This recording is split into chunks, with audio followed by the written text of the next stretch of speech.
This is a series of films that tells the history of contemporary fashion photography as seen through the eyes of models. Karen, such a thrill to be able to interview and talk to you about these pictures. As I said to you earlier, I had such a wonderful time doing the research for this and going through. Actually got quite jealous about a lot of the photographs. You did. Because some that are so amazing. But it did make me feel that you've been such an inspiration. I'm not doing this just to sound nice. To boost my ego. No, not just to boost your ego, but you've been such an inspiration visually for so many different photographers. Right. And you've helped them push the imagery much further than I think perhaps it would have gone. I mean, that's wonderful of you to say. I mean, I definitely think as a model, you know, I mean, you would know, doing obviously, you know, what you do, when a model comes in and has something, be it just, you know, an interesting look, but also an interest in the creative process as well. I feel like it can push it forward if you have somebody who's willing to go that extra mile, willing to stay up until 6 o'clock in the morning to get that photograph, or to let a photographer, stylist, hair, makeup, let them all use you as a canvas, you know? And I think that is always, for me as a model, what I feel that my job is to be a canvas and to sort of walk into a shoot and be transformed, but also my drive is that there is actually something incredibly enjoyable about the process as well, that I'm taking it all in. But you've been an incredible canvas.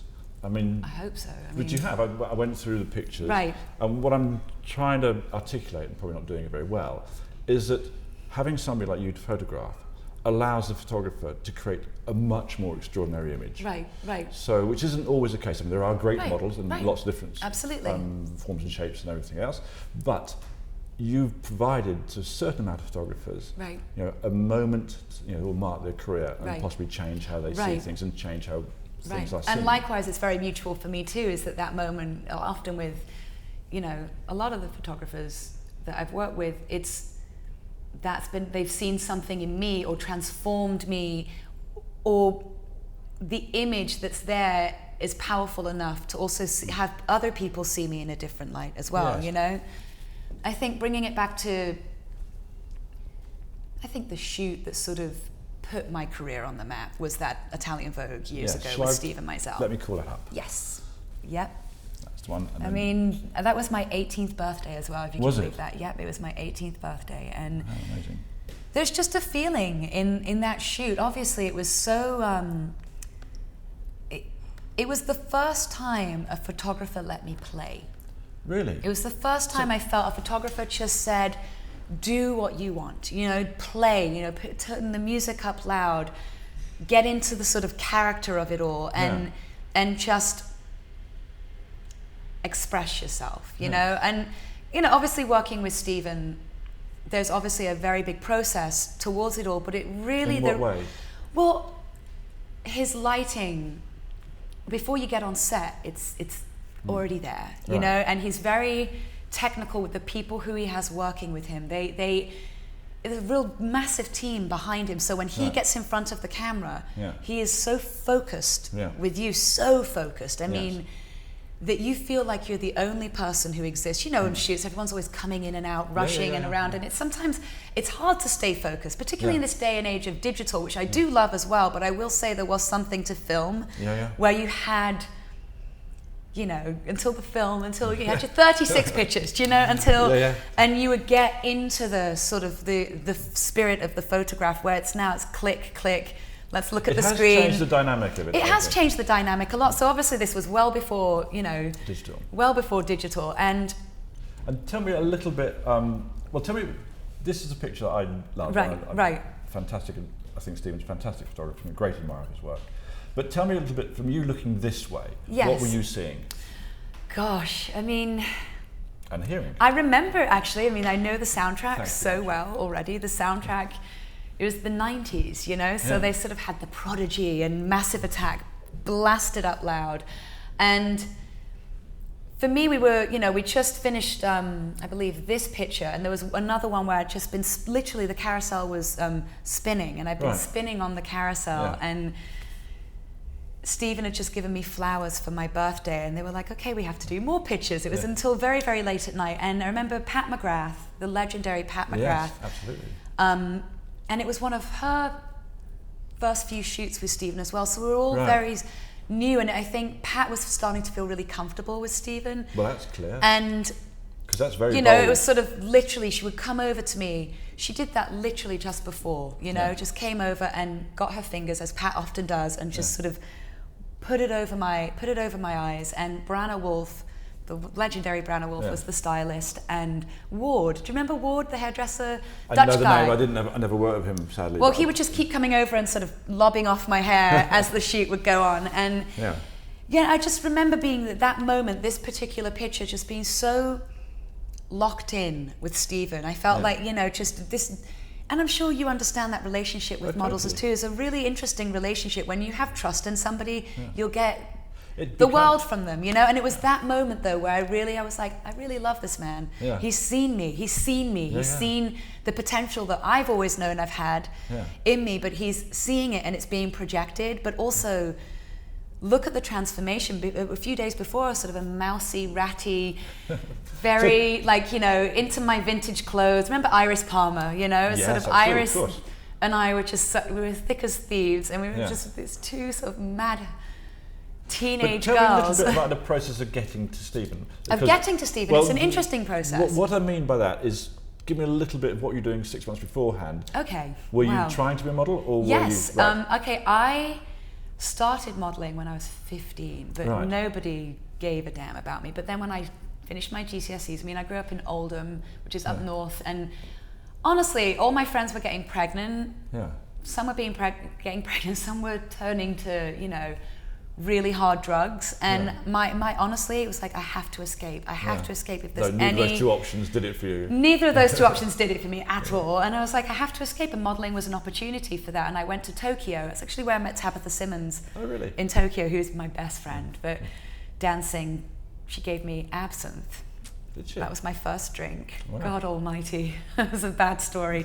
Bad ending to that. But okay, you know, so there you go. I was in, you know, traveling around. Nobody liked me at all. But it was funny because one stylist, I was living in Milan in Italy and just doing sort of the run-of-the-mill hair care castings. What's the magazine?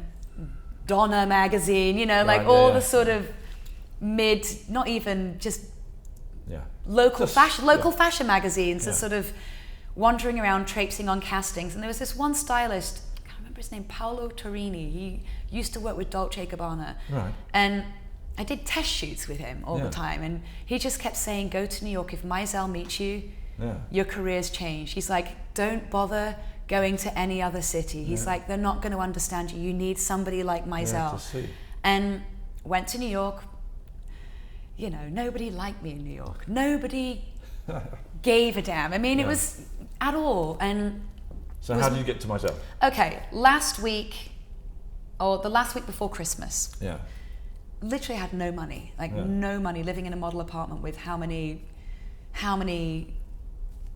10, you know, like 12 girls or something. And my agent, who's been my agent for years, Louis Chauvin, and we have such a long history together, said, you know, I really want you to meet my friend Steven Meisel. And I was like, oh, you know, just. So you knew who he was? I knew who he was. Of course I did. I mean, I knew who all of you are, you know, I mean, but just, you know, it's just getting that foot in the door. And so I sort of went to Steven, went to his studio and met his legendary sort of late office manager, Dolores, who you know, has walls of Polaroids of all the models from way back when, took a few Polaroids of me. And then I went in and I met Steven and Paul Cavaco, actually. And again, I was dressed like a freak. I had this big fake fur, ratty vintage coat on, big moon boots, hair was a mess. I think I had like rainbow painted nails or something. And went in and just very northern went, hey, I'm Karen, you know. And he just sort of looked at me and he sort of raised his eyebrows as Steven Meisel does, you know, so raised his eyebrows and cocked his head and looked at me and he was like, tell me about yourself. And I did, and that was that. And I just kept crossing my fingers when I walked away, like, I really hope he liked me. And then the next day got an option to do a shoot, but then again I had to go and meet Branna Wolf, Pat, actually, it was Pat's first shoot, Garen at Pier 59 Studios, and I met them all, and they said, great, but they were shooting Danielle Zinach and Amy Wesson, and they said, okay, we're going to see if we want you to come back later. Right. And so I was like, what does this mean? Come back later, not stay? And I started feeling very confused, but I had no money to leave. I had my one Metro, before Metro cards even, my one token left for the subway. And I hid in Pier 59 all day long. Hid all day, but not in the studios. I was too embarrassed to hide in the studios. In the golf course? Or? Pretty much, yeah, pretty much. And it was freezing cold, and it was snowing, and it was really cold, and I literally hid in sort of the public bathroom all day, and would call Branna Wolf and sort of say, do you want me to come now? And she's not yet, call later. And literally at 4 o'clock, I'm thinking, oh, he doesn't like me, you know. And she said, sure, can you come to the studio now? And we shot a couple of pictures. It was me, actually, before I became a redhead. Right. And shot a couple of pictures and really just connected with everybody. And went on my merry way. And then there was just talk of Steven really wants to do a cover. He wants to cut your hair, and he really wants to just help develop, develop you into who he, push you in the right direction, basically. So Christmas goes, January of next year I go, and we do the shoot. But there was a lot of talk about it before, about what we were going to do, what... And talk via the phone? Or it was through my agent, and then when I got to New York a few days before, it was like with Pat McGrath. Right. It was with Steven, Pat, and with Ward. And, it's like, should I have black hair? Should I have red hair? Should my eyebrows go? Should they stay? And will you find either way? Absolutely. Do whatever you want. Right. I mean, I'd always, it's funny, before I was a model, I was always sort of lobbing my hair off and dyeing it weird colours. And the funny thing about being a model is that everyone was so scared of having you do anything. So I'd sort of had this mousy hair that I hated anyway and didn't want to do anything to, but everybody was so terrified of when you're new, everybody just wants you to be nothing almost, you know? And in a way I feel like it works to models' disadvantage, because when a model walks in and has actually something defining about her, be it just a spirit alone, it's way more alluring. But Steven, we all talked about it and went, red hair, let's do this choppy bob, shave my eyebrows off. Excellent, so it's shave, not bleach. Pat shaved them off. She actually plucked one side, and that took too long, and then shaved the other side. But it was brilliant,